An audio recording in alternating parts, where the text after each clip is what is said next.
Hai Prize Book Mania, mana nih yang katanya kangen berat sama Nidia? Pas banget nih, karena di video kali ini Nidia bakal kangen-kangenan sama kamu. Sekalian rekomendasiin HP yang pakai chip Snapdragon dengan harga termurah. Jadi nggak ada lagi tuh yang namanya HP Snapdragon tapi harganya mahal. Karena produk di video kali ini harganya start dari 1 jutaan aja loh.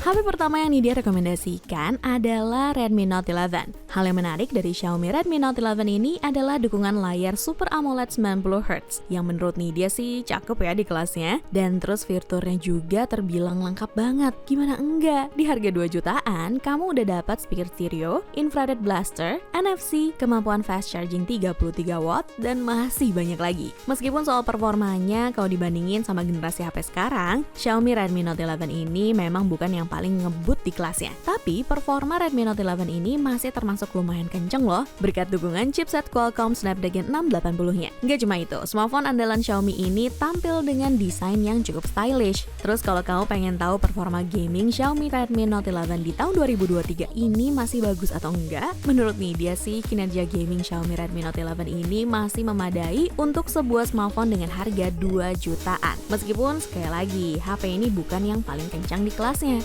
Kamu masih bisa main game populer kayak Mobile Legends, COD Mobile, atau PUBG Mobile dengan lancar di smartphone ini. Kalau main Genshin Impact, gimana? Ya masih bisa sih, tapi settingan grafisnya Nidia saranin buat di set ke lowest aja ya. Karena kalau pas adegannya agak rame, kadang masih ketemu frame drop. Poin lain yang bikin Nidia berani rekomendasiin Redmi Note 11 ini adalah karena daya tahan baterainya yang awet banget. Sebenarnya sih baterainya masih termasuk biasa, yaitu 5000 mAh, tapi daya tahannya mumpuni banget. Dengan penggunaan social media intensif non-gaming, Redmi Note 11 ini bahkan bisa tahan selama 1,5 sampai 2 hari berkat fabrikasi chipset yang cuma 6 nanometer, sehingga bikin konsumsi dayanya jadi lebih efisien. Dibanderol dengan harga Rp2.899.000 untuk varian 6/128GB-nya pada saat awal rilis, sekarang udah turun harga nih, sekitar Rp389.000 di harga Rp2.510.000. Untuk spesifikasi dan harga Redmi Note 11 terupdate ada di scene berikut.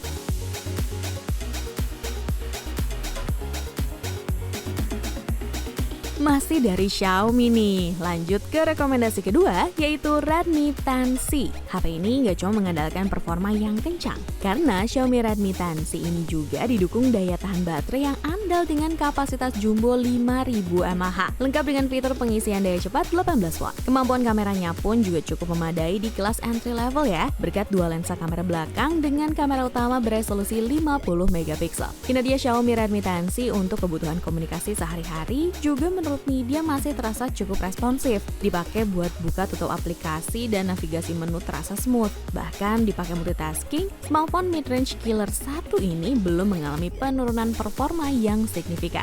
Nah, sama kayak kakaknya tadi, meskipun kemampuan gaming bukan nilai jual utama Redmi 10C, cuma berarti Redmi 10C ini tidak dapat dipakai buat main game ya. Game kayak Mobile Legends, Pokemon Unite, dan game populer lainnya masih bisa kok dimainin dengan lancar di smartphone ini. Bahkan game berat sekelas Genshin Impact sekalipun juga masih bisa dimainkan oleh Redmi 10C ini di settingan grafis lowest. Tapi ya jangan kaget kalau terkadang masih ketemu yang namanya frame drop. Intinya jangan ngeluh deh, apalagi kalau kamu udah tahu harganya nih. Dibanderol dengan harga Rp2.099.000 untuk varian 4/128GB pada saat awal rilis, sekarang udah turun harga sekitar Rp404.000 di harga Rp1.695.000.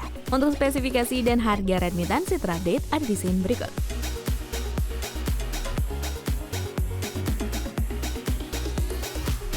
Geser dikit nih, kali ini Nidia juga mau rekomendasiin Oppo A77s. Oppo A77s sendiri sebenarnya udah mampu menarik hati dan bikin Nidia terpesona nih, karena punya desain dan spesifikasi yang mirip sama Oppo Reno series. Apalagi kesan pertama Nidia pas pertama kali lihat HP ini, itu langsung salfok sama desain bodi belakangnya yang mirip banget dengan Oppo Reno 7. Desain bodi belakangnya ini juga ditambah dua lingkaran kamera utama di dalam sebuah rumah kaca persegi panjang yang menambah kesan premium. Spesifikasinya pun juga lumayan mirip, mulai dari kapasitas baterai yang tahan lama dengan dukungan teknologi Super VOOC sampai layar beresolusi tinggi dengan refresh rate 90Hz. Buat kamu yang hobi fotografi, kamera Oppo A77s memiliki fitur HDR otomatis nih, sehingga bisa membuat hasil jepretan foto kamu jadi lebih terang dan jelas. Ada juga peningkatan hasil foto berbasis AI dengan nama AI Scene Enhancement yang bisa diaktifkan untuk menghasilkan foto sesuai karakter objek, baik itu gedung, makanan, maupun pemandangan. Oppo juga nggak lupa menyematkan fitur yang menurut sebagian orang gimmick nih, yaitu RAM Plus, dimana kita bisa menambah kapasitas RAM di Oppo A77s ini secara langsung via menu setting. Kita di sini bisa milih antara mau nambah RAM-nya 4GB, 6GB, atau sampai 8GB. Semakin besar dukungan RAM, maka performa Oppo A77s ini dipercaya katanya bakalan makin mulus. Dibanderol dengan harga Rp3.499.000 untuk varian 8/128GB pada saat awal rilis. Sekarang udah turun harga sekitar Rp584.000 di harga Rp2.915.000. Untuk spesifikasi dan harga Oppo A77s terupdate ada di scene berikut.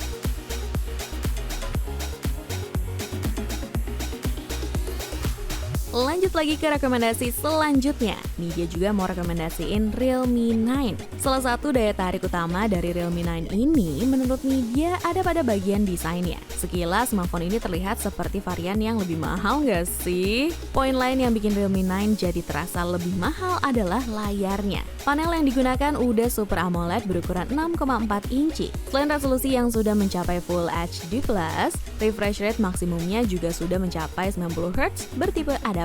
Menurut media sih, ya kualitas panel AMOLED yang digunakan di Realme 9 ini termasuk bagus dan di atas rata-rata kalau kita bandingin dengan HP lain di segmen harganya. Bukan cuma sekedar ngasih warna yang kayak dengan kontras tinggi aja loh, melainkan warna yang ditampilin pun tergolong akurat. Ditambah lagi layarnya ini udah tersertifikasi Widefine L1 yang membuat kamu bisa streaming dengan kualitas tinggi di Realme 9 ini. Tapi kalau ada kelebihan, pastinya tetap ada kekurangannya ya price bungannya. Dimana untuk urusan audio, sayangnya smartphone ini cuma dilengkapi dengan satu speaker. Dukungan NFC juga masih absen di smartphone ini. Intinya nih ya, buat kamu yang merasa jaringan 5G masih belum terlalu dibutuhkan, dia rasa Realme 9 ini masih bisa jadi salah satu opsi smartphone 2 jutaan terbaik untuk saat ini. Selain udah bawa desain yang bener-bener menarik dan berbeda lewat triple holographic design, HP ini juga sekaligus ngebawa setup kamera beresolusi 108MP yang kalau nih dia nggak salah nih menjadi resolusi kamera tertinggi di kelasnya. Dibanderol dengan harga Rp3.599.000 untuk varian 8/128GB pada saat awal rilis. Sekarang udah turun harga sekitar Rp600.000 di harga Rp2.999.000. Untuk spesifikasi dan harga Realme 9 terupdate ada di scene berikut.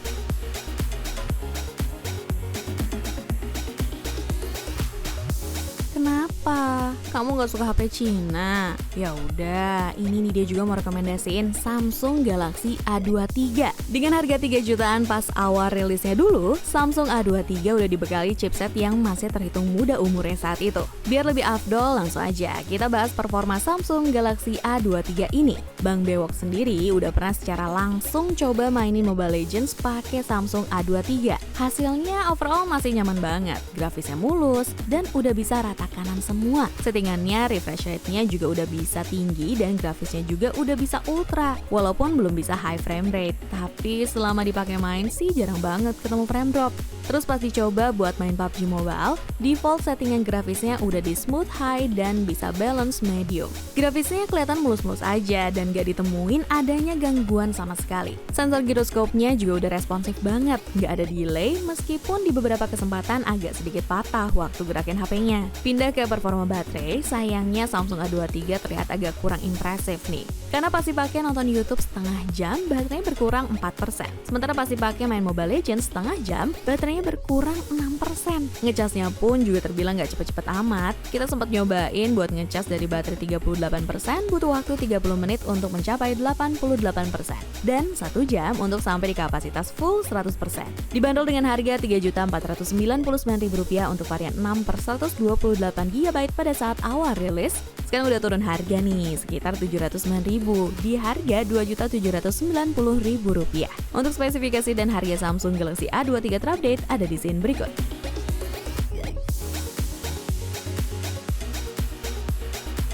Baik lagi nih ke brand yang booth A series-nya paling ramai katanya di event PRJ. Jadi nggak ada salahnya kalau nih dia rekomendasiin Oppo A96. Secara desain, pihak Oppo menyematkan teknologi Oppo Glow yang melapisi bagian bodi belakang Oppo A96 ini. Nah, buat yang belum tahu, Oppo Glow sendiri finishing akhir dari warna HP ini yang memungkinkan Oppo A96 jadi nggak mudah kotor terutama oleh bekas sidik jari, sampai bisa bikin lebih tahan terhadap goresan.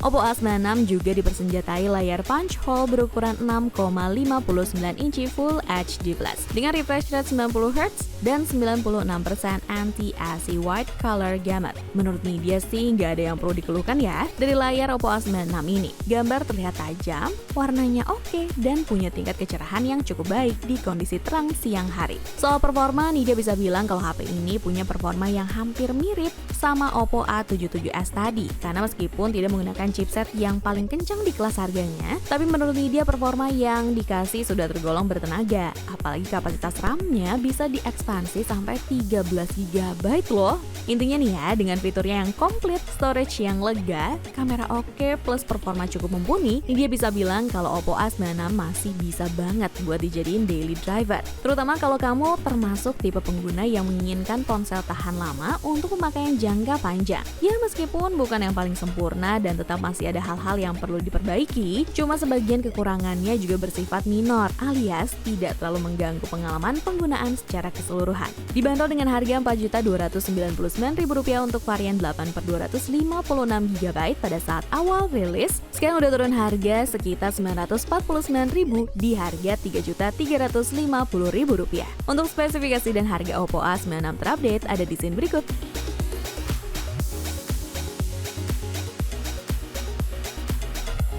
Sebelum kita masuk ke produk terakhir, seperti biasa nih, Nidya mau ingetin kalian kalau kedepannya kita akan terus membahas tentang beragam produk terbaik dan menarik hanya di channel YouTube Ricebook dan juga playlist daftar produk terbaik.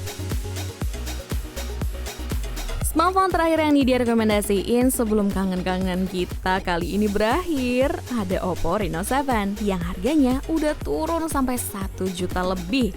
Secara desain di bagian bodi belakangnya, Oppo menggunakan bahan yang disebut sebagai fiberglass leather. Dan sesuai namanya, sentuhan ini menggunakan bahan fiberglass halus yang dicetak menjadi seperti kulit nih, yang katanya terinspirasi dari Oppo Find X2 Pro. Hal unik yang dibawa oleh Oppo Reno 7 ini adalah Oppo menempatkan di salah satu lubang kamera belakangnya sebuah fitur orbit light atau lampu LED yang melingkari modul kameranya. Lampu ini sebenarnya punya fungsi seperti LED notifikasi, namun juga memiliki peran penting untuk fitur kamera micro lens. Nah, micro lens sendiri ini nih merupakan sebuah fitur untuk menangkap detail dari sebuah objek dengan pembesaran yang cukup ekstrim, seperti kamera mikroskop hingga 30 kali. Soal performanya, karena Reno 7 memang bukan termasuk smartphone gaming, sektor performa memang harus menjadi catatan khusus buat kamu yang menginginkan Oppo Reno 7 ini sebagai perangkat untuk bermain game. Ya meskipun sebenarnya kalau mau dipaksa sih masih bisa kok buat dipakai main game. Tapi dengan catatan, untuk Genshin Impact mainnya nih dia saranin di settingan low 30 fps aja ya. Tapi kalau kamu maunya main game FPS kayak COD Mobile, di HP ini kamu bisa main di settingan very high dengan frame rate di settingan high. Dan terkait harganya dibanderol dengan harga Rp5.199.000 untuk varian 8/256 GB pada saat awal rilis. Sekarang udah turun harga sih sekitar Rp1.199.000 di harga Rp4 juta. Untuk spesifikasi dan harga Oppo Reno 7 terupdate ada di scene berikut ya. Sekalian ini izin pamit. Ciao Bella!